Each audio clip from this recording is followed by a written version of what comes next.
Just because it is pressure treated and rated for ground contact doesn't mean that it will never rot. All pressure treated wood is rot resistant. That's fact. The pressure-treated ground contact rating will simply slow the rot.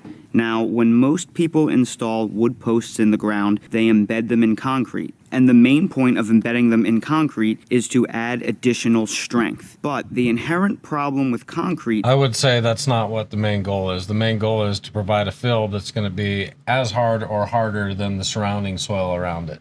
Yes. To replace that loose fill that you pulled out with something that's going to get hard again. It needs something to grip onto to really add strength. So if you simply add a wood post in the ground and pour concrete around it, there is not good frictional forces between the concrete and the wood post itself. We want to increase the surface area, and we also want to make it rougher and less uniform so there's better grip. So in order to do this, I took simple 3-inch wood screws and I embedded them into the post here. Hold on.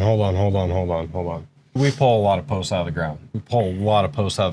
If you pull a post out of the ground and it's encased in concrete well, that post will latch on there, and it is almost impossible to get that thing pulled out of the concrete cylinder. Vinyl, it doesn't matter what it is. It latches onto that stuff so hard. And if you don't believe me, go and splatter some concrete on the outside of your steel building or something like that, and then come back in a month or something and try and wipe that off. That was a nice smooth surface, and then just try and wipe that off and see how well that works for you. Well, that's happening on the whole surface of that 4x4 post, or the chain link post, or the vinyl post, or whatever. So this thought that concrete's not adhering to that, it's crazy. You've splashed concrete on vinyl post and then try and go back a couple months later and wipe it off. It is not coming off. It's not. You have to, it's crazy how well it will adhere. The screws are adding nothing to it. So what most people's failure point is they dig a hole so small, and I think this gentleman did about the same thing. The diagonal section of that post is like almost 5 inches, and at the corners they've only got about 1.5 inches of concrete, maybe that much concrete. So as you apply force to that, the concrete breaks, and then it all comes apart and it comes off the post. That's how you have failure. If you have a proper cylinder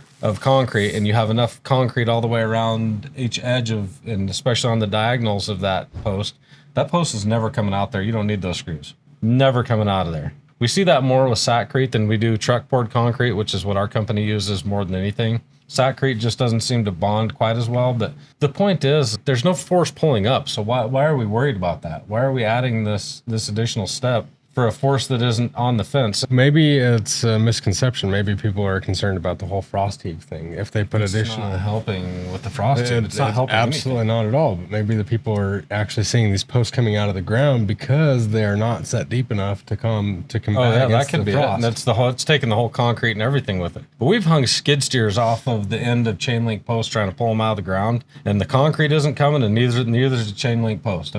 It grabs onto them crazy hard. So this whole misconception that the post is going to let loose of the concrete. Those screws are going to be embedded in the concrete, and it is going to add a tremendous layer of strength to your post.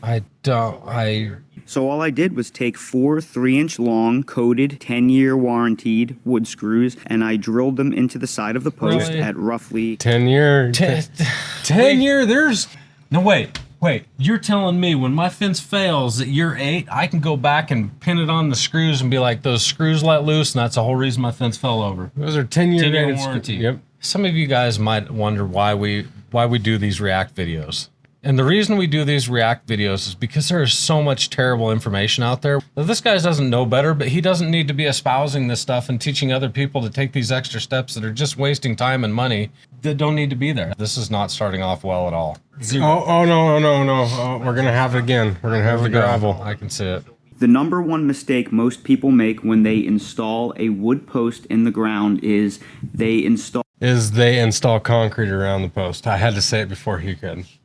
I don't think that's what he's going to say. They install the hole just deep enough so the bottom of the post rests on the actual soil itself. That soil is inherently damp, and that dampness will be in contact with the bottom of the post at all times. Do they not understand that soil is going to mix with those rocks, and eventually it's going to silt down into those rocks through time and stuff, and it's going to be like it wasn't even there because it's still going to hold that moisture there? This is stressing me out. Furthermore, if you receive any kind of rain event, that soil may become wetter and wetter over time. More bad facts.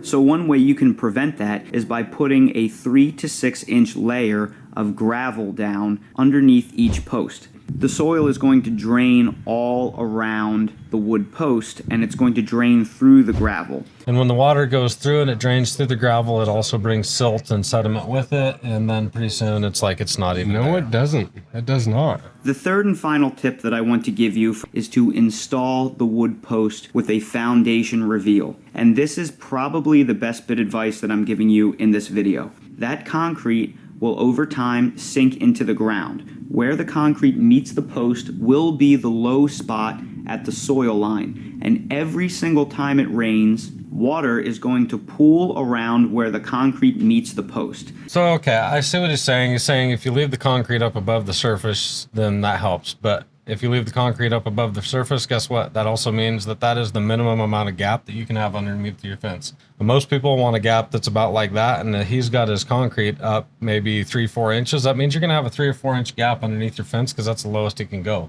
I think if you're going to bring it up above the soil so you don't have that soil line, I mean, that could be a benefit. I'm not going to... This whole doming the concrete, the reason that we are so hard on doming concrete is because a lot of times the silt and sediment, you know, over the years, the wind will blow and things will silt in and leaves will gather around it. And that's holding all that moisture there anyhow. So it doesn't matter if you domed it or not. The moisture is going to be there because the soil's there, which is why I'm so much against doming. But if you're going to leave it up that high and if you're okay with a gap like that underneath your fence, then maybe that's okay. But most people are not willing to accept that. And that could buy you a couple more years, but it comes with a cost.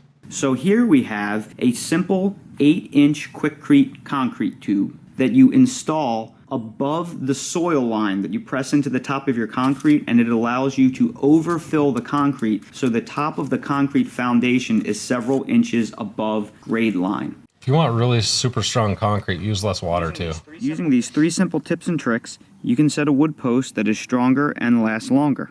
So they do this and they forget that the fact that the post is going to check and there's going to be a check running all the way down into the concrete. So this notion that we're going to keep all the water out of there is not really accurate because the water will drip down that check and go inside that concrete base still. Guaranteed it's going to go inside that base and still allow that water to pool and do all of its damage. So let's see, what were the tips? The tips, gravel, we've talked about gravel till I'm blue in the face. This just, don't do that. It's unnecessary. It serves no purpose.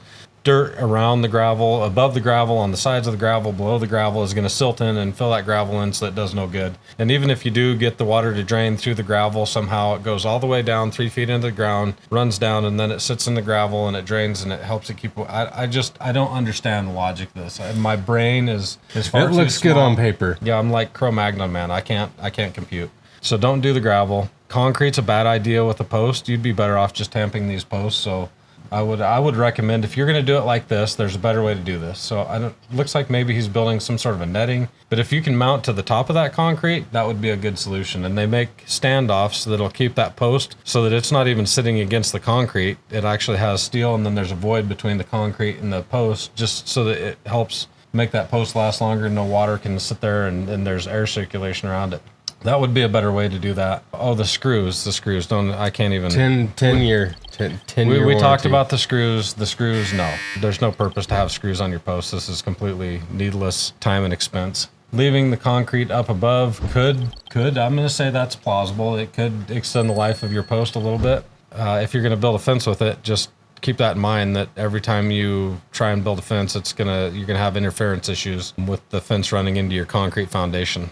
We see that same spec where they say, we'll do an airport job, and they'll say, okay, dome the concrete. We want the concrete domed up 2 inches around the post. And then the same engineer that will tell us to dome up the concrete around every single one of the posts will tell us that the max gap needs to be from 0 to 1 inch, but they want a 2-inch dome. I'm not sure how I get a less than 2-inch gap when I have a dome around my concrete that's 2 inches. But that's the kind of stuff we see from engineers that went to school to study that stuff. So I don't know, if you're an engineer and you could explain this to us simple folks, we'd really appreciate that. I want to be nice, but this video made me raise my blood pressure. This is terrible, and this is why we do these videos, though, is because there's so much bad information out there. Don't do any of these things. And if you want to know more about how to set posts, or maybe if you just want your post to last a really long time, check out this video where we use nothing but steel posts, and we tell you why we only use steel posts. But I will judge you if you do these things.